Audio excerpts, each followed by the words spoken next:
आणि मजेतच असाल तर मी अंकिता आणि तुमचं खूप खूप स्वागत आहे आपल्या यूट्यूब चॅनल स्मार्ट टिप्स मराठीमध्ये। तर मैत्रिणींनो, आज व्हिडिओच्या स्टार्टिंगलाच मी तुमच्यासोबत मस्त असा पार्सल शेअर करणार आहे। आताच रिसीव झाला। तसं तर आज काही ब्लॉग शूट करण्याचा काहीही माझा विचार नव्हता, कारण तब्येत थोडीशी बरी वाटत नव्हती। पण हे पार्सल रिसीव झालं। त्याचबरोबर नवरोबांनी आज न सांगता मस्त अशी झाडे आणलेली आहे। त्यासाठी माझा हा कॉर्नर मला डेकोरेट करायचा आहे। तर विचार केला की तुमच्यासोबत हा कॉर्नरही शेअर करावा। त्याचबरोबर हे पार्सल देखील ओपन करून दाखवते। चला तर मग पार्सल ओपन करूया। तर बरेच दिवसापासून ही वस्तू मला मागवायची होती। आपल्या प्रत्येकाच्या घरात सर्वात जास्त पसारा असतो तो म्हणजे कपड्यांचा। तर त्याला ऑर्गनाइज करण्यासाठी आजकाल ना मार्केटमध्ये वेगवेगळे ऑर्गनायझर मिळतात। तर माझ्या घरात देखील बाल्कनीमध्ये कपड्यांचा पसारा असतो। कुठे असते ते मी तुम्हाला दाखवतेच। सहसा तुम्हाला व्हिडिओमध्ये सगळं साफसुथरंच दिसते। या कपड्यांनाच ऑर्गनाइज करण्यासाठी मला ही बास्केट मागवायची होती।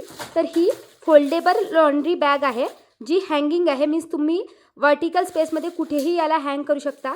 यासोबत एक अडेसिव्ह हुक देखील मला मिळालेली आहे।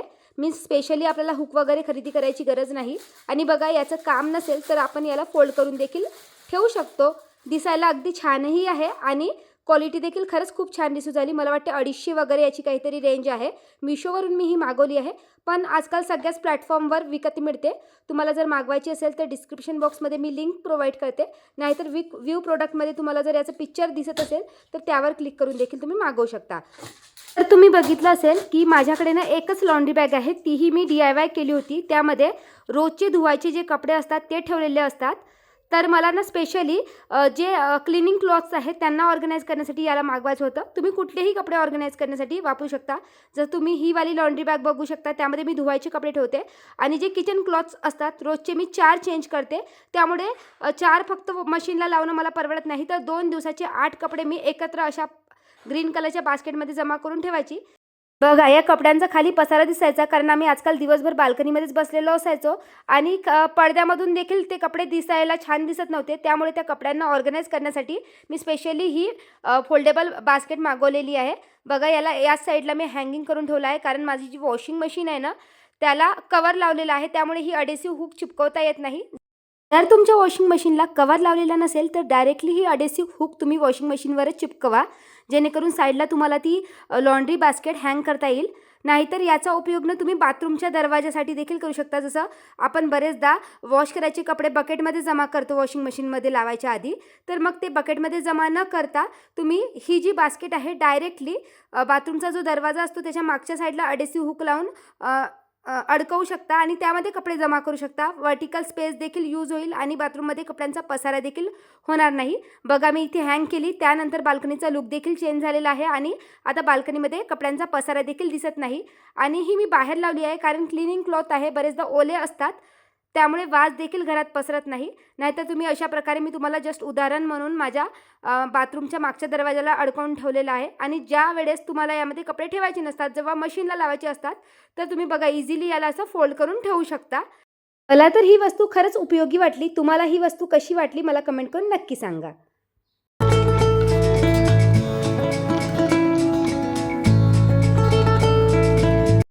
बरेच जणांना मेथीची भाजी आवडत नाही।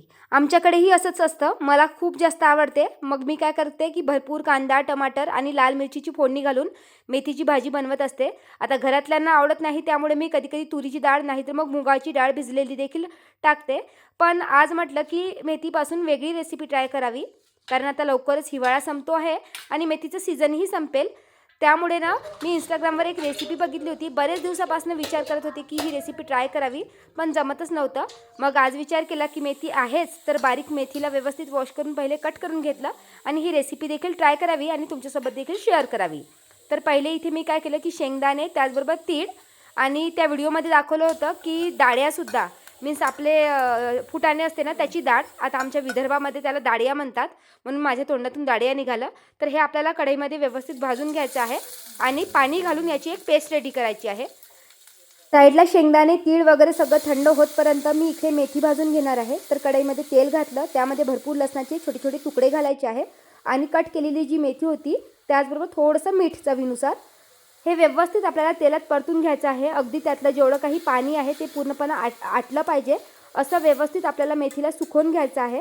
तोपर्यंत हे जे शेंगदाणे त्याचबरोबर तीळ वगैरे होतं ते सगळं थंड झालं होतं, तर याची देखील मी पाणी घालून पेस्ट रेडी करून घेणार आहे। अगदी स्मूथ अशी आपल्याला याची पेस्ट बनवायची आहे। आणि त्यानंतर इकडे मेथी देखील व्यवस्थित भाजल्या गेली होती, तर ती मी एका प्लेटमध्ये काढून घेते। आणि त्यानंतर कढईमध्ये तेल घातलेलं आहे, जिरा घालायचा आहे आणि त्यानंतर लगेच कांदा घालायचा आहे।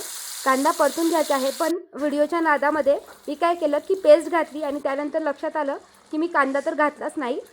त्यानंतर टोमॅटो प्युरी देखील घालायची आहे, तर मी 2 टमाटर मिक्सरमधून व्यवस्थित बारीक करून पहिलेच ठेवले होते।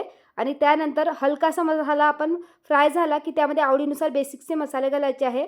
जिरे पावडर, धने पावडर, हळद, लाल तिखट, मीठ, तुम्ही वाटेल तर तुमच्याकडे काळा कांदा लसूण मसाला असेल तर तो देखील घालू शकता। व्यवस्थित तेल सुटेपर्यंत ही ग्रेव्ही आपल्याला भाजायची आहे आणि त्यानंतर जी मेथी आपण भाजून ठेवली होती ती यामध्ये मिक्स करायची आहे। तर बघा मस्त अशी ग्रेव्हीला तेल सुटलेलं आहे, तर अशी तेल सुटतपर्यंत ग्रेव्ही भाजून घ्यायची। आणि त्यानंतर आता भाजलेली मेथी आणि त्याचबरोबर जे लसणाची पेस्ट होती ती देखील मी व्यवस्थित टाकून घेतली। आणि आता आपली मस्त अशी भाजी रेडी आहे। वरून मस्त असा मसाला घातलेला आहे आणि त्यानंतर या भाजीला आपल्याला भरपूर लसण, आवडीनुसार मसाले आणि त्याचबरोबर लाल मिरची घालून एक तडका बनवायचा आहे आणि तो या भाजीवर टाकायचा आहे। टेस्ट अगदी मस्त लागते। बरेचदा आपण 30-30 मेथीची भाजी खाऊन बोर होतो ना, तर एखाद्या वेळेस अशी रेस्टॉरंट स्टाईल लसूणी मेथी तुम्ही खाऊन बघा, याला धाबा स्टाईलही म्हणता येईल। आणि अगदी त्या व्हिडिओमध्ये जसं दाखवलं होतं त्याच पद्धतीने बनली, फक्त माझ्याकडे दाढिया नव्हतं, हाच एक फरक। आणि खायला खरंच टेस्टी लागते। जर कधी तुम्ही ही रेसिपी ट्राय केली नसेल तर एकदा नक्की बनवून बघा आणि तुम्हाला ही रेसिपी कशी वाटली मला कमेंटमध्ये नक्की सांगा।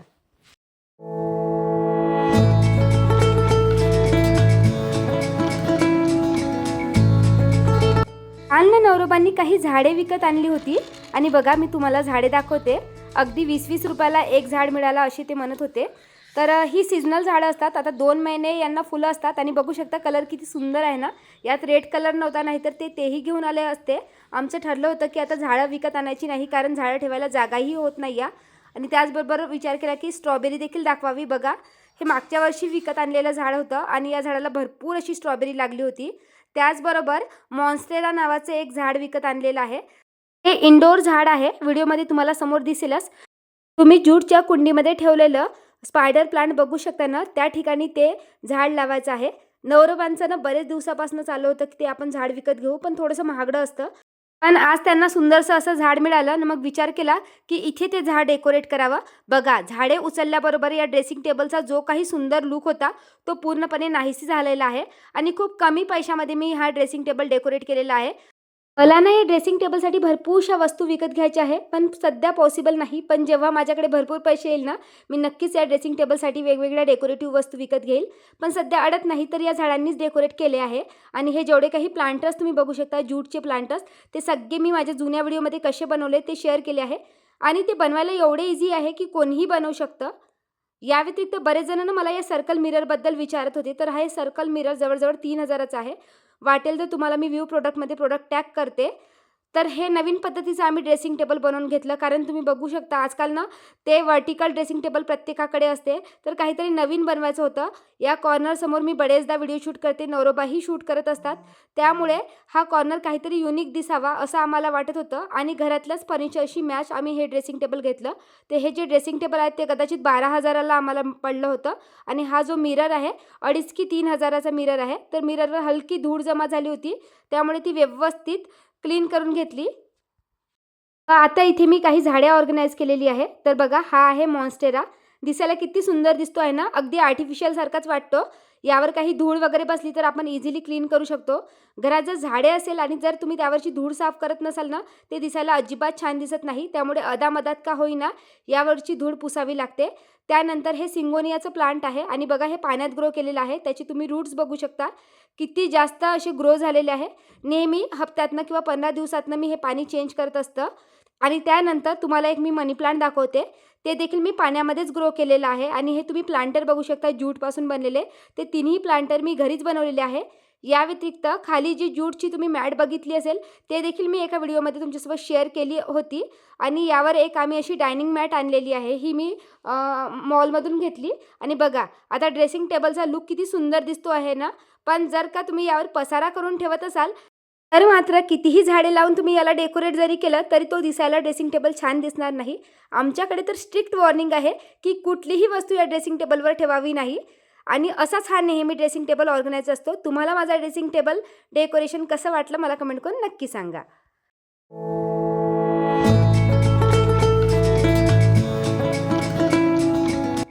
त्यानंतर सकाळी मी काही मूग भिजायला घातले होते. आता उन्हाळा सुरू होत आहे त्यामुळे कडधान्यांना मोड आणणं खूप सोपं असतं.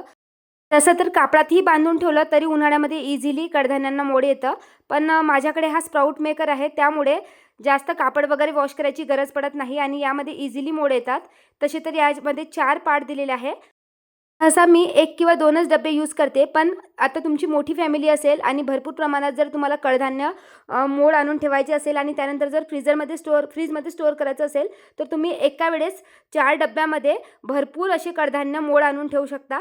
आणि हा खूप स्वस्त असा स्प्राऊट मेकर आहे. जर तुम्हाला हवा असेल तर याचीही लिंक मी प्रोव्हाइड करते आणि खूप युजफुल आहे. अगदी 5-6 तासात याला खूप चांगलं मोड येतात.